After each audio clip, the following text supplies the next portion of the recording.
Hi, everybody. Thanks for watching. Before we get started, please take a minute to click subscribe to my channel to keep up with all of my latest investing and personal finance content. And please visit the link you see on your screen for a message from our sponsor, The Motley Fool, where you can get the top 10 stocks to buy right now.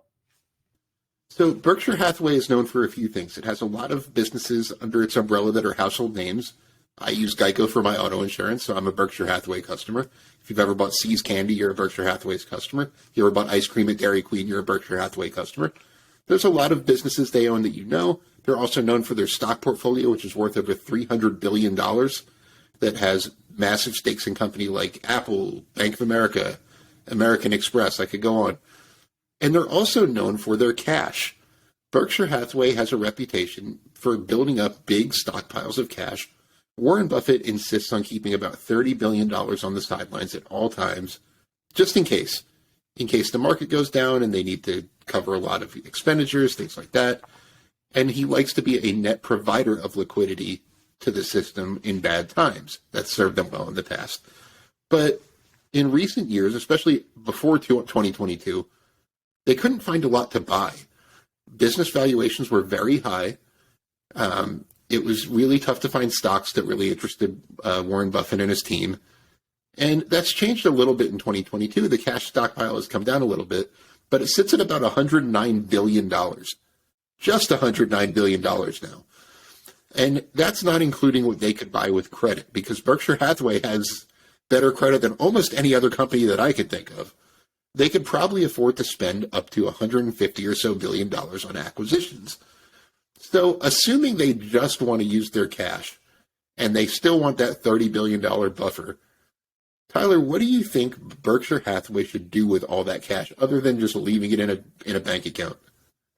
So there's one industry that has never really touched the Berkshire portfolio, which to me is a little surprising. And maybe there's some personal reasons or something like that. But one industry that there's little to no exposure to, which is surprising to me, is the defense industry. I know it's not the most popular thing in the world with all investors, but the defense industry as a whole has been one of the better performing industries over the very long term. Government contracts and government spending on military has basically grown about 4.8% over the past 61 years, almost like clockwork. And so with a very, very steady and growing defense budget, we have seen a lot of companies in this industry outperform. It's an industry that I could see would lend itself well to the Berkshire portfolio. And I'll give an example of, for example, Lockheed Martin. When it was developing the F-35 fighter, it had a lot of cost overruns, and it struggled as a company for like 10, 12 years. It was a significantly underperforming stock.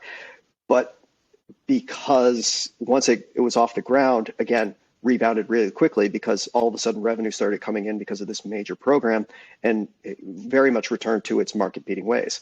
The one I think really kind of fits that mold in terms of market cap and size, I think actually Northrop Grumman would be one that would be really intriguing for Buffett right now. They just landed a huge contract for the B-21 bomber, which probably is going to run into the same issues that the F-35 had. And so might be one of those ones where cost overruns, everybody gets sour on the company.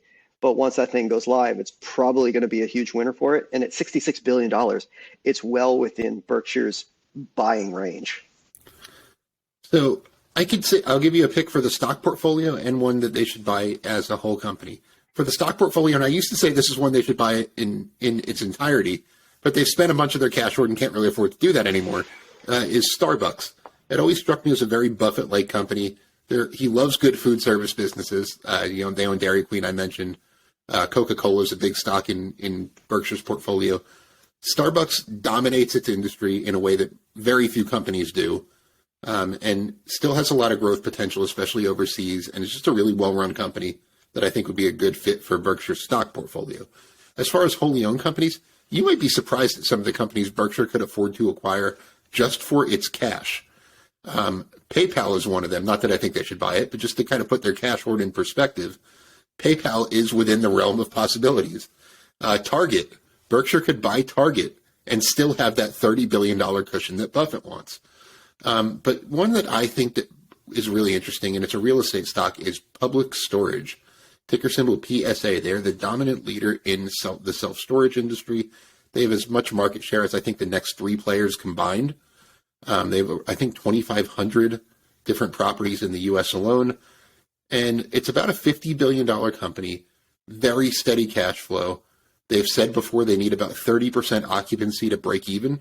They run at over 90% in most years. It's a great profit generator. Buffett likes cash flow, and it could be a great generator of cash flow for future purchases, and kind of Buffett's mindset of rolling cash from one business and using it to deploy it to other opportunities. So I really like Public Storage as a company that Buffett should take a closer look at. Once again, thank you so much for joining me. Be sure to click subscribe if you don't subscribe to my channel already. And as always, this video is sponsored by The Motley Fool. Be sure to visit www.fool.com/Frankel to receive the top 10 best stocks to buy now.